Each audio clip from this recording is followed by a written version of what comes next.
Currently, the universal year that is going on is number 7, which is again inward focus and spiritual awakening number. Like 7 is a very spiritual number, right? So, all of us, number 7 is the universal year right now. And they need somewhere to begin their journey to discover their dharma, their soul purpose. And that's when spiritual tools come in handy.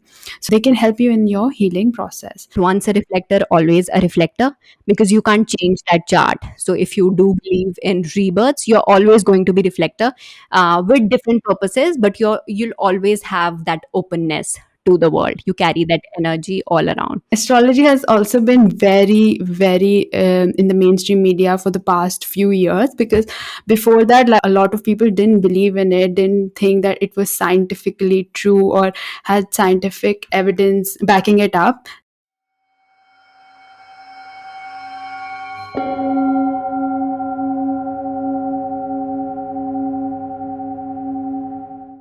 Hi everyone, welcome back to Spirit Says. We hope that you're enjoying the episode so far. The last one that we did was on healing and traumas. And if you haven't watched that, we recommend that you do that first and then come back to this one, because today we are going a little deeper into the tools that are going to be helpful in your healing journey. So there's one sphere that covers nervous system regulation, emotional intelligence and mastery, somatic practices, and all of that, which we have kind of touched in the first episode, in the previous episode. And then there's another area of energy work that comes into the picture, which is all about Reiki and past life regression and emotional code healing, which is again something that I'm not a practitioner about. So I have my colleagues, I have my healers around, and if somebody comes up to me and I coach them about, I coach them of spiritual life coaching, and then they get curious of such tools, I refer them out to the practitioners, because certifications, I really feel like, everybody can get the certifications, but it's a different feeling when somebody is actually a practitioner, right? Yeah. And today we are going to be touching the sphere of astrology, numerology, tarot, as well as human design. So I invite Manya in because she's an astrology girl. Yes, I love astrology. I am not sure how this interest started, but yeah, it was there, and then I had to do a deep dive, obviously. So let me first begin with what spiritual tools are and what drives people to get into the spiritual tools. So basically, I think the main driver for people to set foot into spirituality or spiritual tools is that they feel lost and they feel like helpless in their lives, or confused about the next stages or their purpose in life, or think that what once they wanted is no longer what they want, and they need somewhere to begin their journey to discover their dharma, their soul purpose. And that's when spiritual tools come in handy. So they can heal you in they can help you in your healing process. So obviously there are spiritual tools, and tools can be used in a good way and a bad way. So it's not uncommon for people to use them for the wrong reasons. So sometimes these tools are particularly used for monetary gains, and sometimes people use them as excuses to be stuck in the past or be stuck in the old patterns and behavior, like, oh, I'm a Gemini, so I will behave like this. No, you're just unevolved. So yeah, so these tools are actually used for self improvement and self awareness. And let us today talk you guys through the spiritual tools that we both have used and have helped us, and address some of the misconceptions that are floating around regarding these tools. Obviously, the first and foremost is that I would suggest to use these tools as a blueprint instead of straight away going and predicting your future. So, a lot of people they use tarot cards or astrology to ask tarot readers, astrologers, that what is going to happen to them in the future. I think that's another that's coming from a place of fear, because people want to have certain control over the future, want to know if certain things will happen. But sometimes some things come in the readings that they don't agree with. It can be a negative reading, or it can trigger certain emotions in that person, and then either they get fearful of the future, get anxious about the future, or even become verbally abusive with the tarot card readers or astrologers. And a lot of them have been vocal about this aspect as well, where if there is a positive outcome as well, and the if there is a positive outcome of the reading, but then it doesn't manifest in the person's life because they didn't take that aligned actions. As we have already focused how important karma is, we have already talked about that. And so they didn't put in the effort because they thought this reading has had a certain outcome, so now my life is all set. But that's not true, because your future is not set in stone, and anything that you needs to be manifest has to be done while taking action. That so these are some things that you should keep in mind. So even when I meet somebody, I usually do these sessions. Like, it's not open to everyone right now, but it's only for friends or some community that I am in. It's the spiritual community, so I hold certain sessions. So I use tarot cards even sometimes, not to or astrology. I ask for the birth timings and the birth charts to understand where this person is coming from, to understand the trauma, or just the situation in general, not to predict their future. So to I just ask questions, because sometimes what happens is the person is not aware, they are not reflecting, although ask them to reflect and journal, but sometimes they don't do that or don't go deep inside.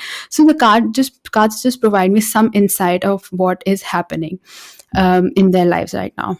And also even some tarot card readers also suggest that there, because the tarot card is a deck of around 78 cards, so 22 cards out of there are major arcana cards and the rest are minor arcana cards. So major arcana cards also represent spiritual journey, your spiritual journey, or the steps a person goes through in a spiritual journey. So it starts with a card called the Fool, which is the card that represent a person who's naive but has endless potential, doesn't know about the consequences of his actions, because he's just walking in directionless, so he's about to fall off the cliff. So that's the card, that's painted on the card. So it represents the naivety that people have before they go through a spiritual awakening. And the last card is the World card, which is also circle in the traditional tarot and represents consciousness and oneness with the universe, and the feeling of accepting the truth, basically.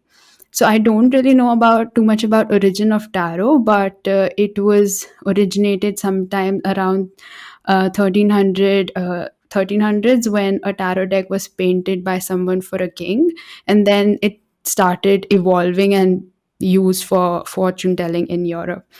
So that's a little about tarot. Santiksha, do you have any stories that or any tarot readers that you would like to tell people about or recommend to people? Tarot is such, I would say, an uncharted territory for me. Mhm. But at the same time, I use it for like fun. I think I found a tarot reader. He's Chris Cossini, middle Mhm. child on Instagram, 4 5 years back, and he just puts up like monthly readings for our Mhm. sun, moon, and risings, right? So I found him randomly, and then I've found so many other people putting up his stories, and I've Mhm. found his readings to be really accurate. Mhm. And at the same time, he's like a really cool person, so I kind of like Yeah. watch him sometimes for fun. But I highly recommend him, and I've recommended him to my friends as well, Mhm. and he's been really good. At the same time, I firmly agree with you where you said like people get angry when predictions don't happen because they forget the power of action, and they forget that work needs to be put in irrespective of whatever their predictions and destiny, like whatever their predestined uh, predictions are. Mhm. I totally agree with that. Yeah, exactly. And that's why, a lot of, because a lot of tarot readers don't want to get cancelled. So they keep putting on readings like past lover, ex lover. So like, and people get stuck in the past, in the hope that, okay, this will happen, or Mhm. you'll get this job, or something else this Mhm. sort will happen. So a lot of these times,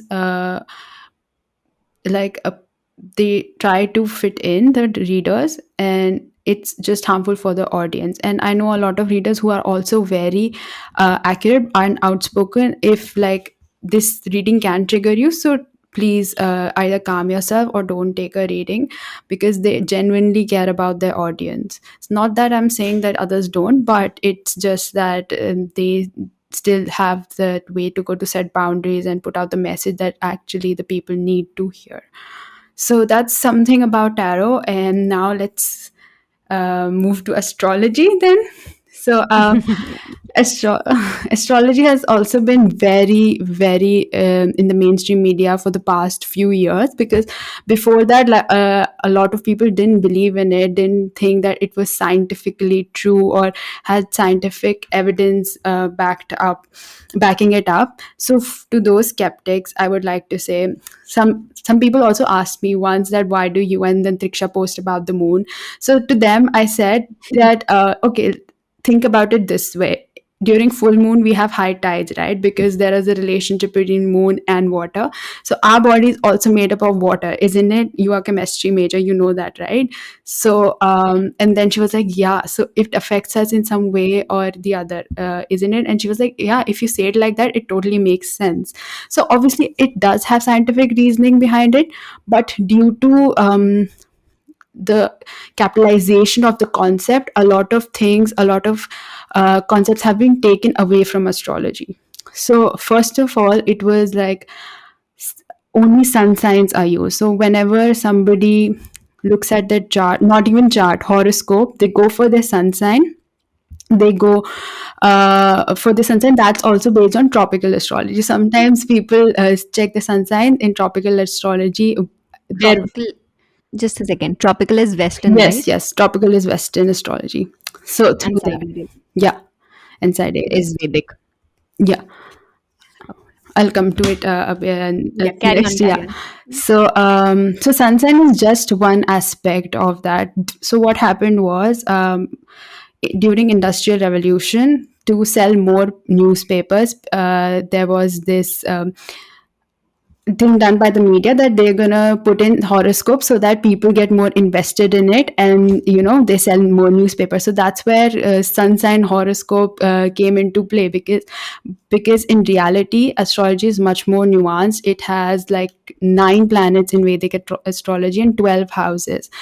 And you see, if you want to see your horoscope, you see it from your rising house.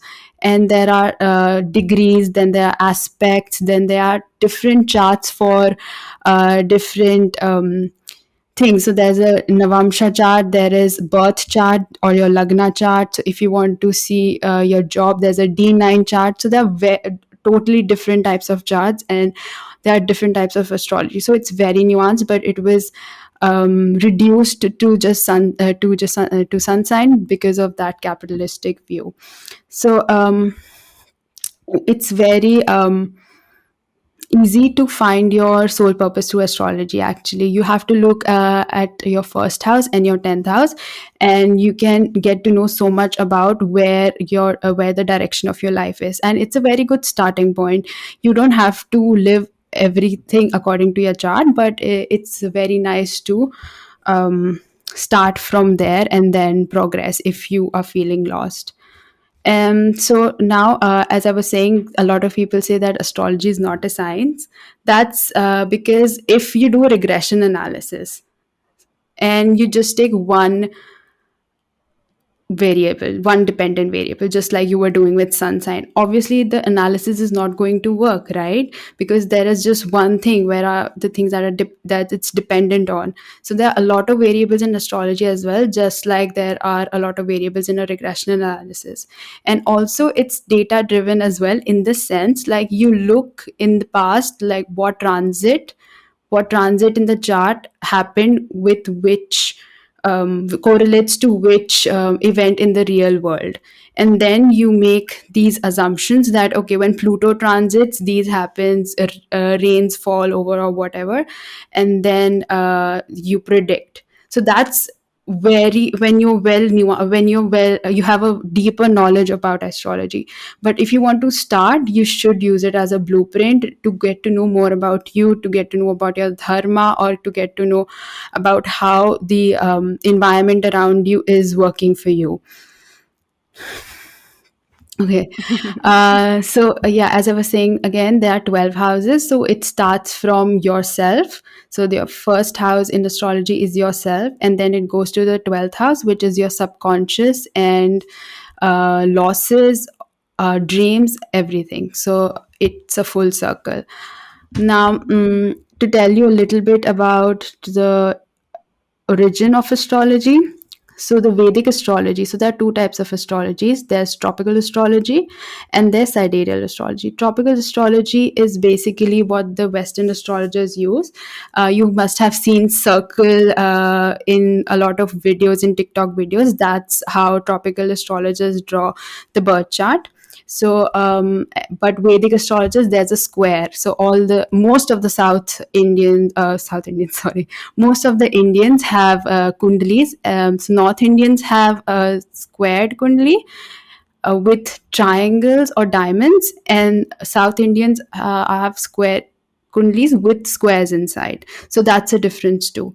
But the main difference between sidereal and tropical astrology is that tropical astrology uses equinoxes as a central point, whereas sidereal astrology uses the actual position of the planet in the sky in the real time. So they calculate the degrees in which the planets are there in the sky right now, and that's how they use to calculate the charts and the position of planets in your charts. But tropical astrology uses equinoxes, so where the position of Earth is right now, and that's why the zodiac signs in tropical astrologies are fixed, whereas the zodiac signs in Vedic astrology keeps on changing every year, and they don't have a fixed time limit. So that's why Diwali comes sometimes in November, sometimes in October, Mhm. even. So we see the movement of the moon, the movement of the planet. That's why months are not in correlation with the calendar we use. So that's a little about Vedic astrology, and it's found in Rig Veda, and it was introduced in ancient India in 5000 to 10,000 BC.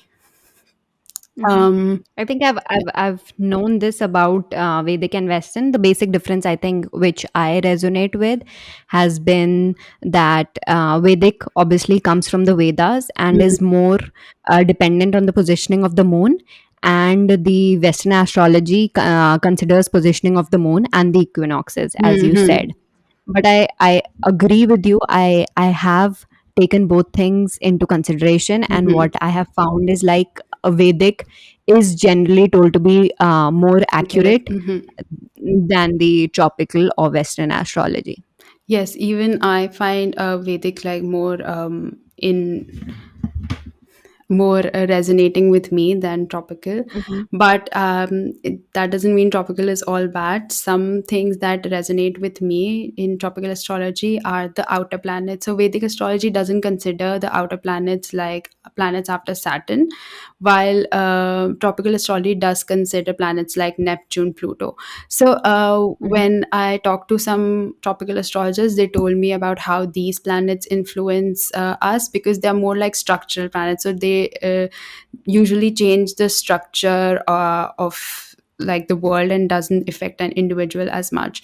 But that was nice Mhm. to know as well. So if you have Neptune in the sixth house, you have ADHD like tendency. So our whole generation kind of has Neptune in the sixth house. So a little task like doing a house chore can feel like very overwhelming to us. So like daily routines, normal routines, because sixth house is a house of daily routines. So I always thought like why this happens to me. Should I get tested for ADHD? But it just gives ADHD like symptom, and that's maybe the reason why there was such a big surge of people saying that we might have it because we are showing the symptoms, but they didn't have Mhm. it in the end. So that was very Mhm. interesting to know through tropical astrology. Now, coming back to Vedic, because that's the something I know, and I think I'm gonna talk through that lens only. Uh, We are your students today, Manya. that's too much pressure and friction. I think that it's kind of visible, maybe even in how I'm speaking. But okay, yeah. We are loving it. Thanks. Um, So I guess now let's talk about retrogrades, because fear mongering has been a very big thing in astrology. Not even like right now, even in India, since the very beginning, a lot of Jyotish or people who don't actually have the knowledge or want to pass it on do use some things in astrology to, sell their remedy, sell their crystals, sell their rings, which is not very nice thing to do. What can I say? But anyways, so retrogrades, basically what a retrograde planet is just that a planet looks like it's going backwards in the sky, but it's not actually. It's like a distorted or ambiguous movement of the planet in the sky, so it just appears to move backward. So how it translates to our lives is that we have to slow down, because there's like ebbs and flows in our energy as well, and in retrogrades we have to slow down and reflect in the past. Just like the movement of the planet's going backwards, we have to stop and reflect in the past, and that's why a lot of past people come back in our lives. To That's the universe's way of testing that have we um, grown, have we transformed, can we react to these people differently. So that's another way of universe testing us, and a lot of planets go in retrograde. So Mercury goes in retrograde like a lot of times in a year, 3 times. Saturn and Jupiter go retrograde like once a year. Mars and Venus once every 2 years, and Rahu and Ketu, north node, south node, they are always retrograde. So this is a very nice time to reflect, to journal, and to see how far you have come in life, and to yeah, and to check like which house the retrograde is happening in and how it's affecting your life. So if it's happening in your first house, it changes your self identity, how you view yourself, your image of yourself, maybe your looks or whatever, and it depends on that and how what the planet represents. So if I go deep into that, I think I'm going to take a long time. But yeah, so this is the basic overview of retrogrades. Just for reflection, there is no such thing as retrograde causes breakup, or retrograde because of retrograde you lose your job. You lose your job or have breakup because there were holes in your ship anyway, so that it was meant to sink. You were just ignoring the red flags, you were just pushing it down, and now all the problems are coming to the surface, and it's like a tower moment, and you have to come out of it. So that retrogrades don't cause any problems in your relationship or your personal Yes. life. Would you like I to think it answer? just Yeah. heightens, yeah, I think it just heightens the energy. And so people feel like there is this chaotic energy around them. But when they can bring like a little awareness into how things are happening, how things are amplified in their life, they can really use this phase, this energetic time of their life in a really good way. We have Hmm. like a Venus retrograde in Leo right now, Yeah. uh, according to like Western. Hmm. So, do you know when was the last time Venus was in retrograde? Like around the same time only. In which year? 2020, 2021, or No, 2020? no. In Leo. So In it Leo. was Oh. back. Yeah, it was back in like 8 years ago, 2015. Hmm. And I don't know if you can like relate back to that time, but for me I can definitely see that there's been no going back since that time. So Hmm. like Venus, again the planet of love, beauty, Yeah. passion, creativity, and again in Leo, more passion and abundance. And there's like this uh, I would say theme of social connections, Hmm. relationships, and there's a lot of like inward focus as well towards what your Hmm. passions are, where you are heading in your life, and all of that. So I think the themes back then were really strong for me, and I don't know how it was for you, but and that was something that I wanted to share. That's really nice. No, I actually don't remember. I didn't like look at 2015 it. was when we were entering, when we just entered the Yeah. 11th grade, Yeah, yeah. July, August, September. Because I know July.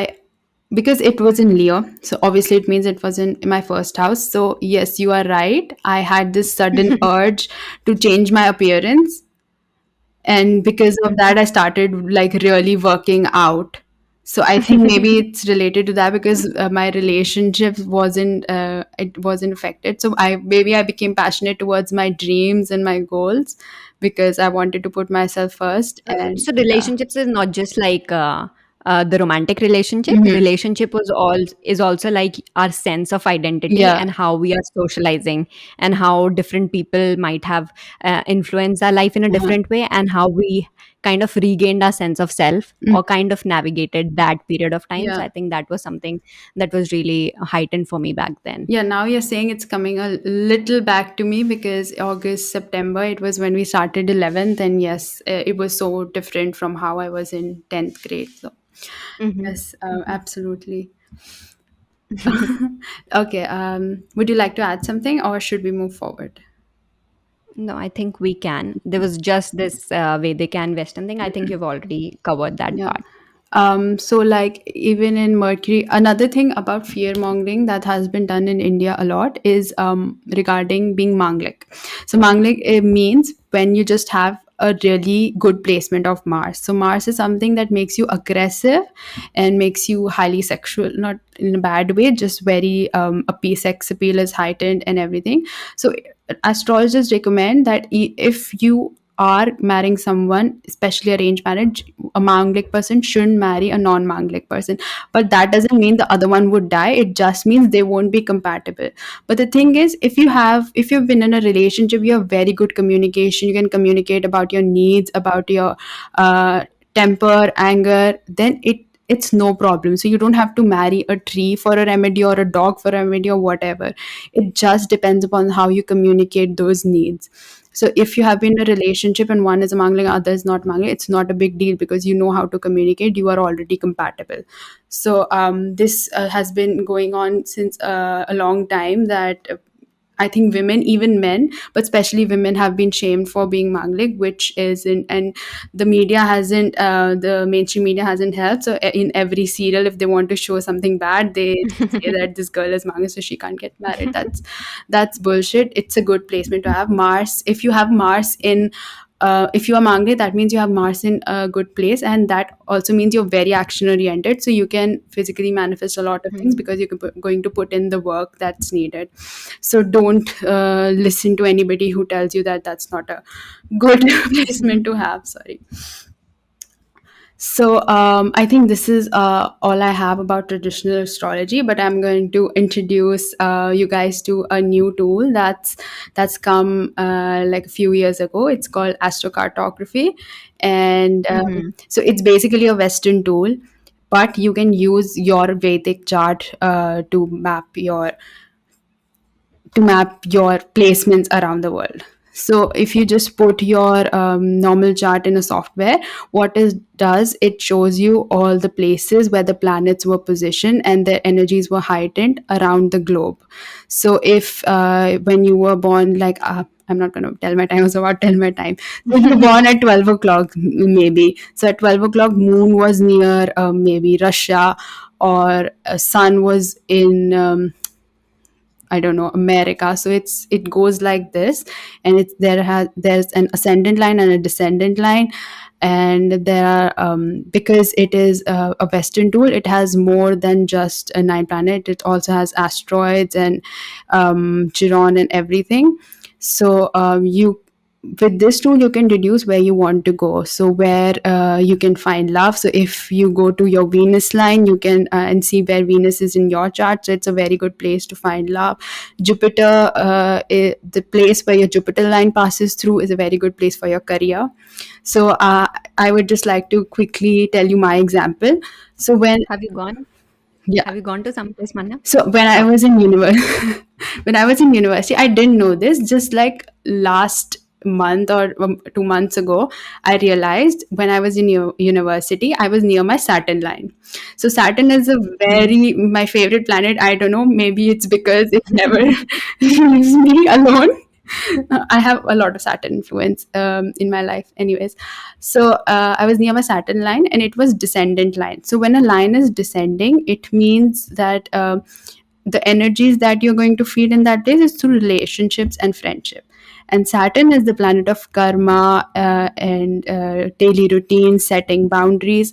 So a lot of people that I met were either there to teach me some kind of lessons, or to fulfill and for me to pay up my karmic debt. So everything that maybe wrong things that I did to people in the school happened to me, or like to set to trigger me so that I get good at setting boundaries and get disciplined with my work. So all these things happened to me. Then I had to go on exchange, which I really didn't want to go because it was just coming to Switzerland, which was weird for me because I was coming back. But my dad told me that I should come here and spend some time here for 6 months. I should study here. I wasn't excited, but things happened and I came. And then I saw on astrocartography that my moon sign is here. So every trigger, so my moon line passes from here. Moon is something that you rest, you turn inwards, you heal, you spend time in nature, spend time alone. That's what moon represents.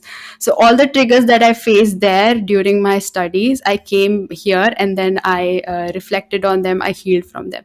So I didn't have any hand in this. It was all cosmically planned, and I was just so shocked at this, that how is this happening?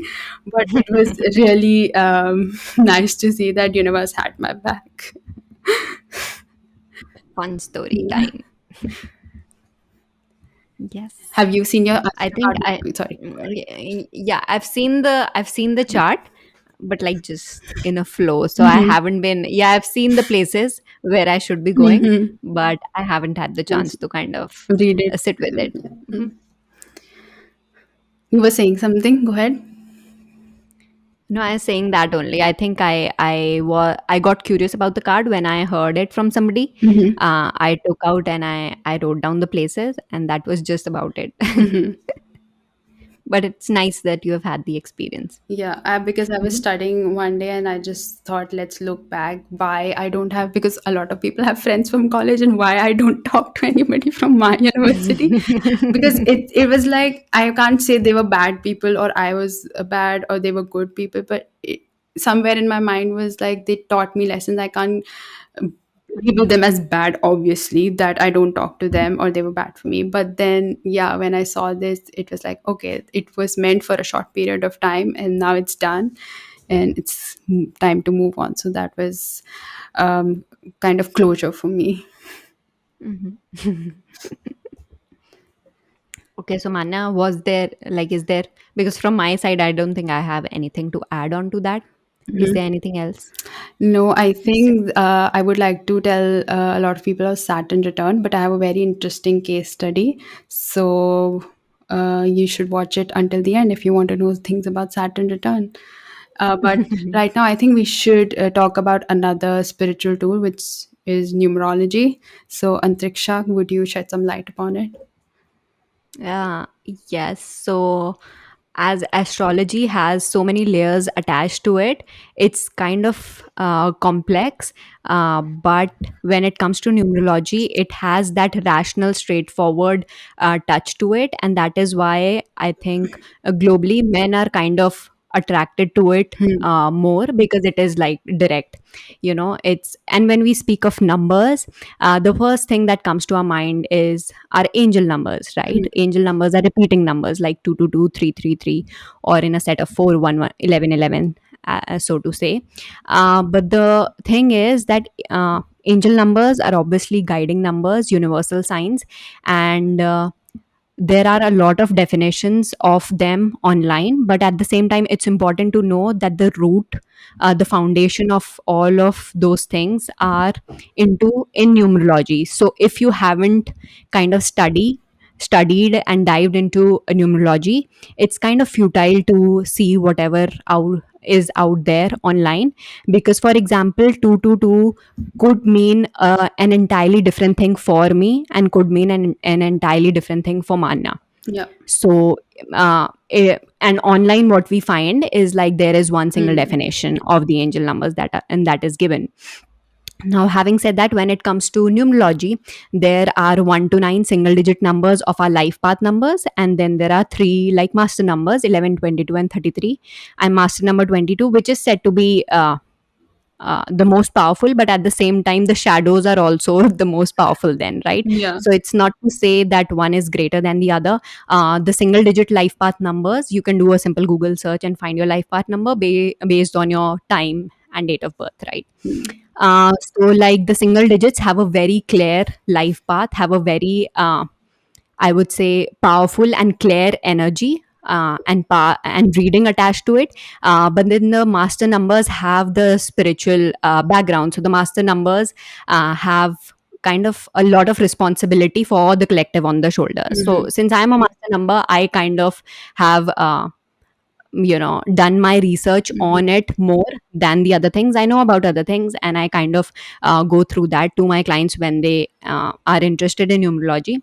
But at the same time, I would say for as master numbers, there is a lot of like karmic clearings going on. There's a lot of lessons, and I think from based on my experiences, the experiences I've had in my life, there has been a lot going on in my life, and that's what usually happen for the master numbers, because that is it's required for who they are going to be for the Hmm. collective later on, right? Hmm. So that's the entire gist of like life path number. Then there is destiny number, there are a lot of like creative expression number, there are a lot of numbers that you can find out and have your entire reading of numerology, right? And apart from that, we have like universal years. Currently the universal year that is going on is number 7, which is again inward focus and spiritual awakening number. Like 7 is a very spiritual number, right? So all of us, number 7 is the universal year right now. And it's funny because like personal apart from universal year, we then have personal years, right?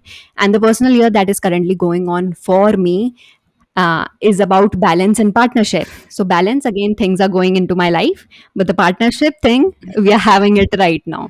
So it's funny how things happen, Yeah. and I haven't been like obsessed with it, Hmm. but then I do it like it makes you kind of understand and have like a sense of life, a sense of yourself. Much more.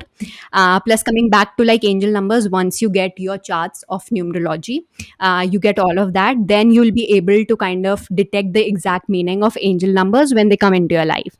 So it is said that when you are spiritually ascending and you're having your awakenings, you'll start to see a lot of angel numbers around you as a sign that you are in that energy. So for example, for me, like 777 is considered a number of luck, right? A number of fortune. But for me, it always shows up. I don't know why. I haven't known for a long time why it always shows up to me when I'm going out to meet my friends. Hmm. So it's like I'm going out for a fun time, but that is the time when luck is showing around for me. But Yeah. I have kind of like my own meaning come Hmm. out for myself, which is like I usually don't take out time for myself when it Hmm. comes to joy and pleasures of life, and Hmm. it's kind of universe uh, affirming that I kind of deserve that time. I deserve the joy, and that is what my meaning attached to 777 is. And for somebody else, it could be entirely different thing, Hmm. right? So based on your own charts, based on your own relationship with the cosmic codes, you'll have your own meanings. Yeah. But first, please get into the science of numerology and then go towards whatever angel numbers you are interested in. Yeah. Absolutely true. A lot of people ask me, I saw this angel number, what does that mean? So I said it doesn't have one inherent meaning, obviously, inherent meaning. It means whatever you want it to mean. Yeah.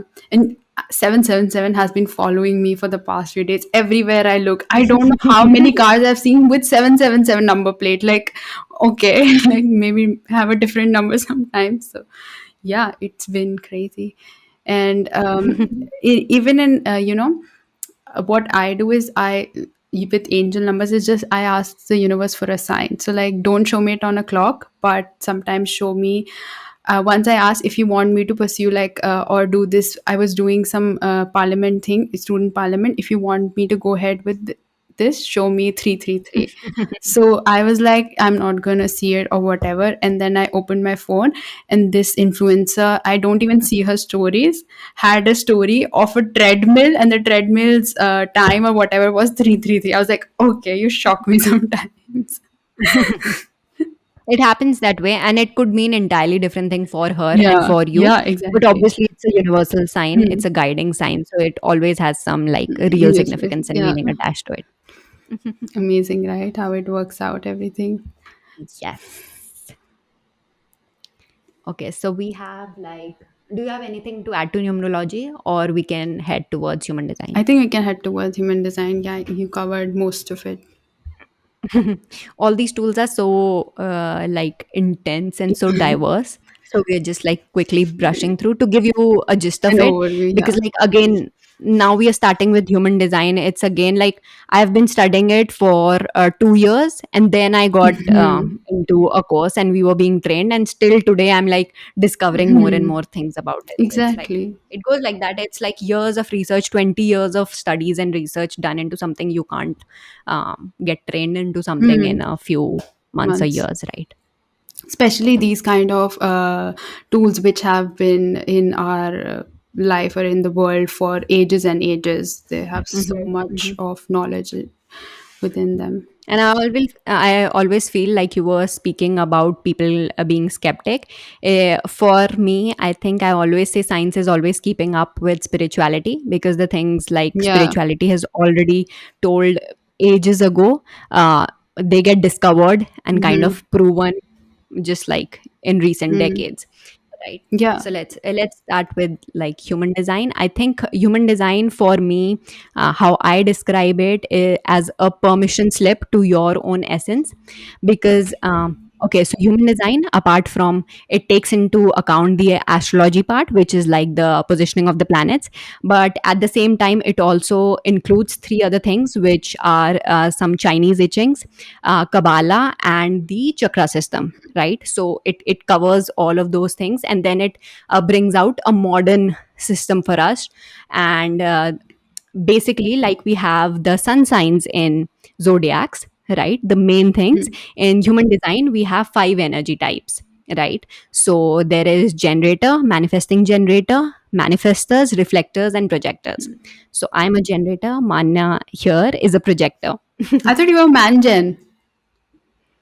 Everybody thinks, and I also thought I'm a mansion, and so I discarded human design when I first approached it, Okay. because I felt I was a mansion. Huh.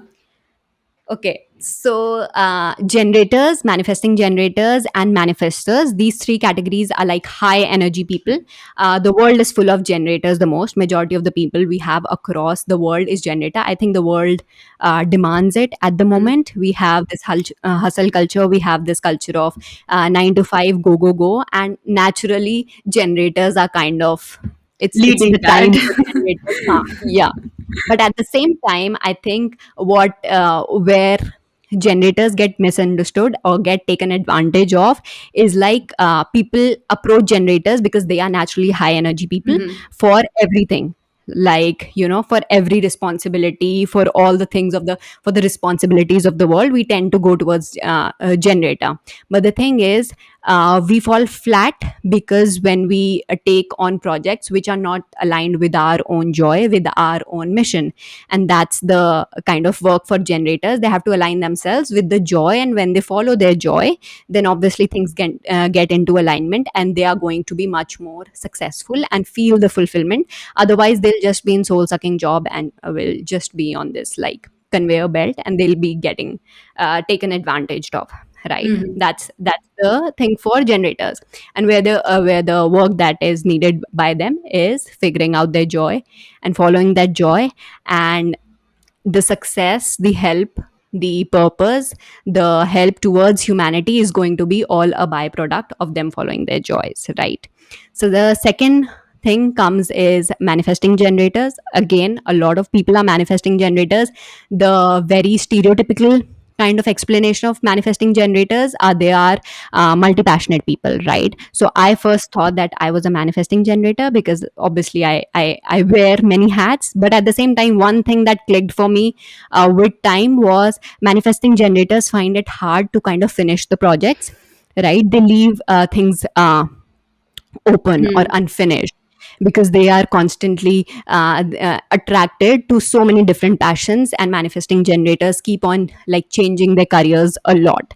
But the work here, the shadow is again the uncompleted projects. The shadow for them is like if they are interested in 20 things, they need to cut that short into at least 10 things and get them completed first before they move on to another project, right? So that is the shadow, that is the work that is required for the manifesting generators. Then we come to the manifestors.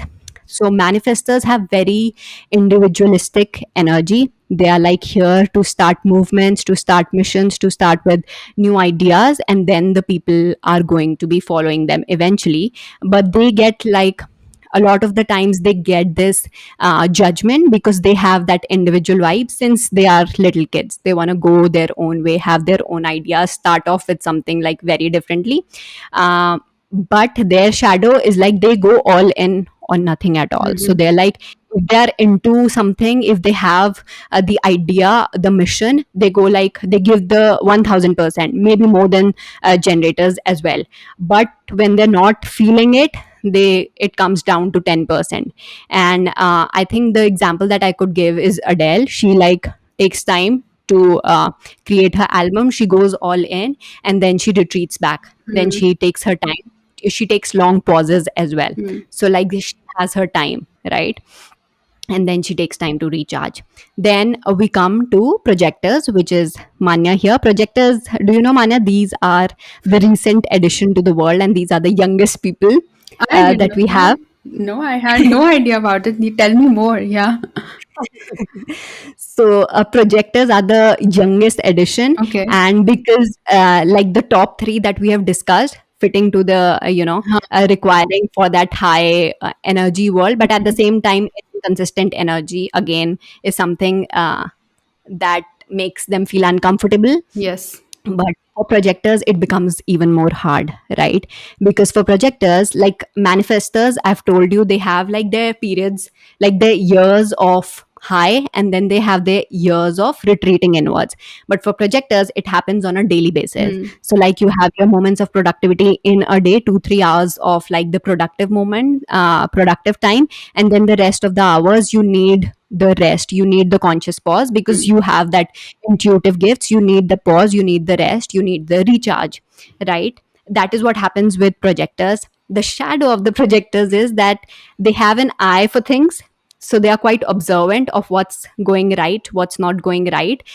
They shouldn't be going out and doing everything like the world demands them to, and they can come out a little blunt with the unsolicited advice at times because they are constantly observing a lot because they are retreating inwards a lot, right? So they have this people can get a little triggered, and they can also get a little I would say desperate to kind of speak out on things that they feel are going wrong around them. But they it's just like they have to put themselves out of those places Yeah. and keep their observations until there's like a diplomatic answer Invitation. they Yeah. have in mind. Yeah. And yes, again, the invitation, they need the invitation, right time, right moment to kind of come up with the observation that they have. So that Yeah. is again, the world is not designed for the projector spirit, but if we get tuned into it, we get the hold of it, we can really thrive and become much more successful, Hmm. right? In our human design. And finally are the reflectors, which is the rarest kind. 1% of the population globally are reflectors, I think, and these are the oldest. So when you take out your human design chart, you have like all of different colors, different gates, like 64 gates, there are different channels, everything is going on. But for reflectors, their charts are all open, it's clear and white. So reflectors, just as the name suggests, they take in the energy of other Yeah. people. So if they are in a negative environment, they'll amplify that. If they are in a positive environment, they amplify that. So the work again is going to be really protective of their own energy and really be conscious of what their mission is, what they really want in their life. And I've also heard that once a reflector, always a reflector, Mm-hmm. because you can't change that chart. So Mm-hmm. if you do believe in rebirths, you're always going to be reflector, Okay. with different purposes, but you'll always have that openness to the Uh-huh. world. You carry that energy all around. Interesting. So this is like the basic gist of five energy types. But then again, like astrology, there are so many different things. For example, I've written here, we have intuition, we have identity, our soul's mission, which is like the incarnation cross. One again thing that is there in human design, that I think 192 soul missions are there, Mm-hmm. and then it gives us a clear picture of Yeah. what we are here to do in this world, right? Then we have how do we make our decisions, how to make Mm-hmm. things happen, how our digestion should be, how our gut works, and all of that. So it's like a mix of everything. Mm-hmm. um, but I would again say, like, reflectors and projectors need a lot of pauses and rest than the rest of the world. And I think for me, it was like a confirmation when I discovered my human design, because I felt I had the extra energy and the passion. The shadow for me was that I was taking up, when it comes to like the joy part. Mm-hmm. So maybe I was taking up projects than I was capable of, or than I Mm-hmm. was enthusiastic about, right? So the catch for me was, am I taking these projects because of people pleasing traits, or for external validation, or for things like that? Mm-hmm. And if I, of course, I'm a multi passionate person, so I want to take up like five projects at hand. But then I take pauses and be like, what exactly, in terms of my joy, in terms of my priority, where do I fix that in? Mm-hmm. And in terms, instead of like taking up five commitments right now, can I take three, Mm-hmm. right, which are to the point of my aligned joy? And that worked for me, right, when I discovered my human design and I studied the shadows and the gifts. But for the ones who haven't, like, who have felt an identity crisis in their life, I think human design brings a lot of clarity. I've seen so many people, so many coaches that I today learn from, they have kind of identified their soul's mission. They kind of have shifted their entire careers, have had gotten that clarity and sense of identity once they figured out what human design is all about, Mm-hmm. and they've gotten like obsessive about it. Yeah. Can be used like a really great tool if you want some clarity and if you want to function better. It's really, it's actually very accurate. And even I, when I read my incarnation cross, I was like, dude, I am doing this actually. And this is such a great confirmation. Also, as you said, you felt like mangen. Even I felt like a mangen at one point in time, because I was like, I am taking up so many projects and I am leaving them in the middle. I'm not even completing them. So at one point, I had like two jobs. I had college, like part time jobs, and I was in the committee, like executive committee of two clubs. So I was like, and then I had taken up fencing as well because I wanted to try it. It was my new passion. So I was like, why is Mhm. this software saying I'm a projector? I'm clearly a manager. And then I read into it and I saw how energetic projector that is me. Take up Mhm. mangen's qualities, and then they end up being burnt out, which is exactly what happened to me. I was totally burnt out But after I a think while. it's also a myth. It's also a myth, like, you can be a multi passionate person. Hmm. It's just that mangen, do you find it hard to kind of finish projects? Because for me, commitments and responsibility is a big thing. So I don't leave projects unfinished, even Hmm. if like I've like my enthusiasm has gone. I make sure that I complete the projects. Hmm. So that was one thing that didn't align with me. If while I was trying to fit myself in the Hmm. mangen category, for me it was like finishing the projects was something that was a part of me. How was it for you? Like I Did you couldn't find yourself just like I couldn't just take it midway? ahead. I was just too tired to get up and do it. Like I wanted to just lay in the bed, and I was like, okay, I have to cut But then these you're a things out. projector. Yeah, so I don't have Mhm, the mhm. energy to do all those Projectors and things. reflectors are like the non-energy Yeah. types, so they do require Hmm. kind of lots of rests and pauses. Which is not at all accepted in this world right now, but soon. Let's see. Anyways, yeah, so thank you, Antriksha. That I didn't know a lot of things about that. Yeah, everything that you shared, that was like gems of knowledge that I received from you today. So that was really nice. Thank you so much. And you know, human design is fairly new, so not a lot of people know about it. Not a lot of people have done the deep dive. So thanks for sharing again. So I think now, do you have anything else, or should we move to our case study? Case study. I'm waiting for your case study. It's like the highlight of our episode. Okay, let's start then. So as Antiksha just told us about, there are much more aspects in human design. So another one is profile. So I think there's 6 numbers in profile, and that each profile has 2 numbers with different combination. So today's case study is about obviously Taylor Swift, because I mean, I don't have to tell you, so you know how mainstream she's been in a while. And I was reflecting on her past. And I was just checking out what her energy type is. Some say it's manifester, and some say it's projector. So I am still not sure what it is, but her profile is 5-1.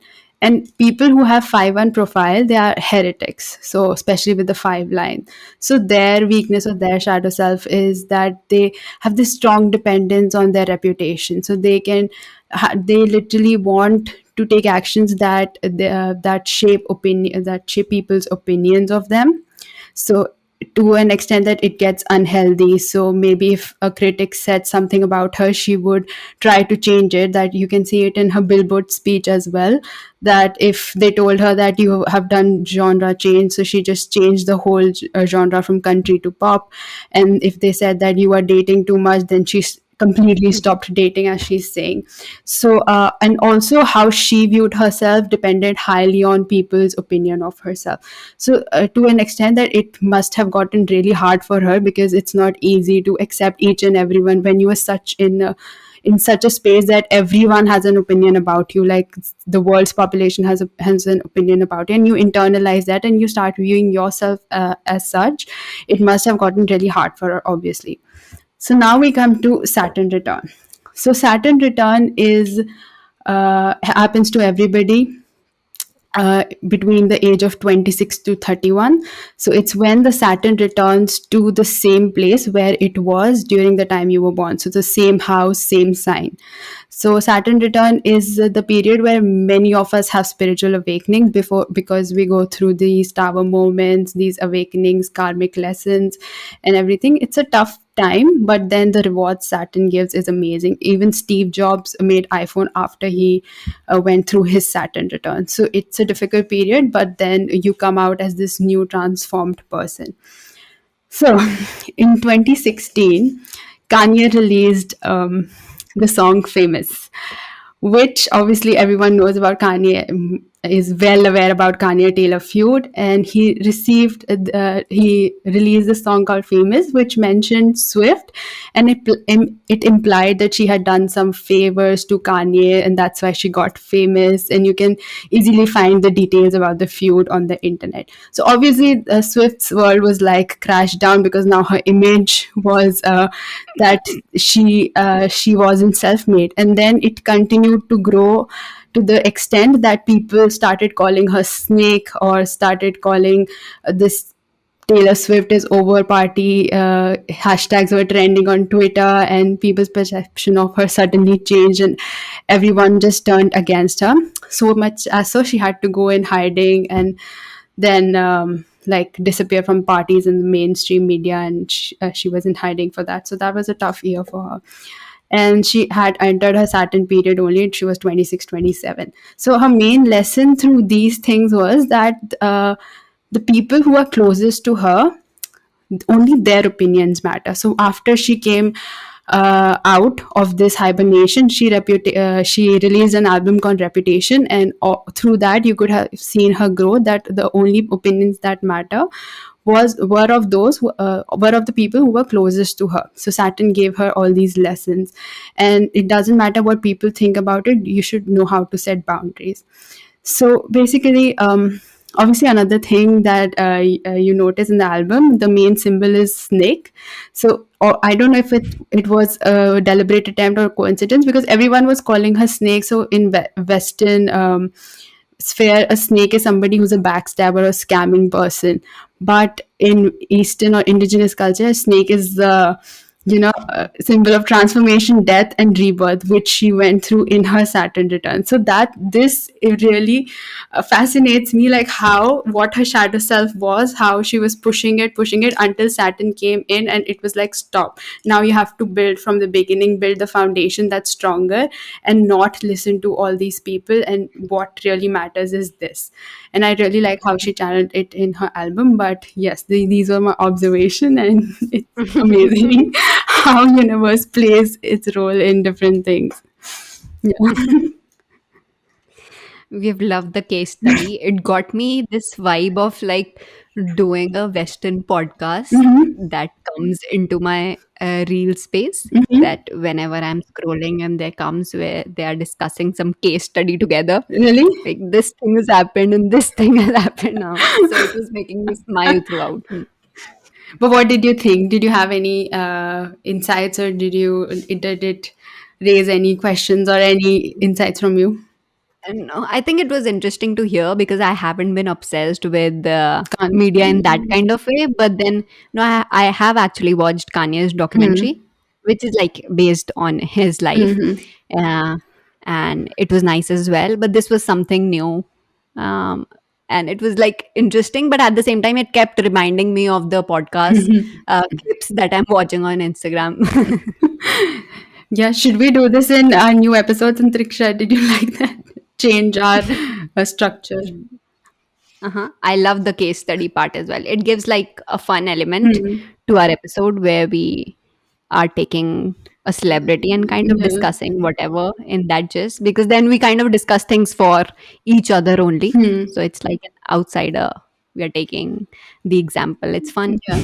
So now you guys know that we are not lying, and these things actually happen. Okay, these experience in universe. So we are not just making up stuff to make you So believe we needed things. to pull Taylor into Yes. it, right? And maybe if she's actually doing, if she's actually a witch, maybe it'll help us to, in our journey. We all have her attention at the moment. Could be. Let's see. I think that's it. Do you have anything else to add, or should we end it here on this note? No, I think we can end it. I would like to have like the final words where I feel like all these tools are really helpful Mm-hmm. in order to have this sense of self, sense of identity, and it brings us into alignment with ourselves, with our life, and it's really helpful, right?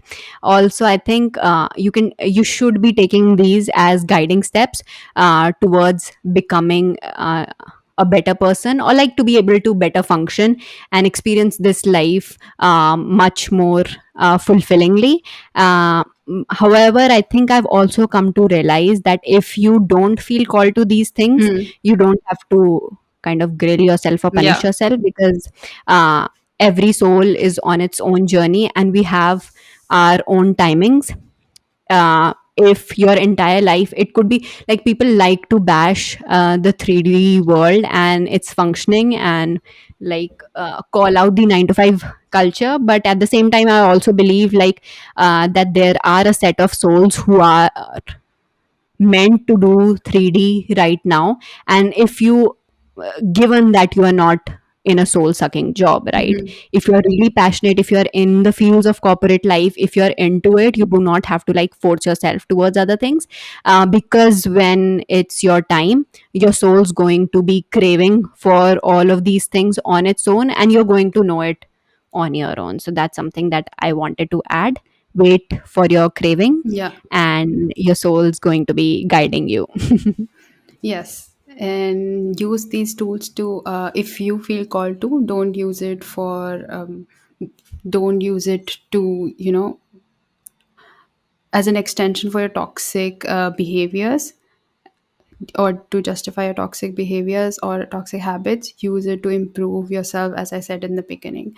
So that's my final words for you. And I guess Because there's yeah.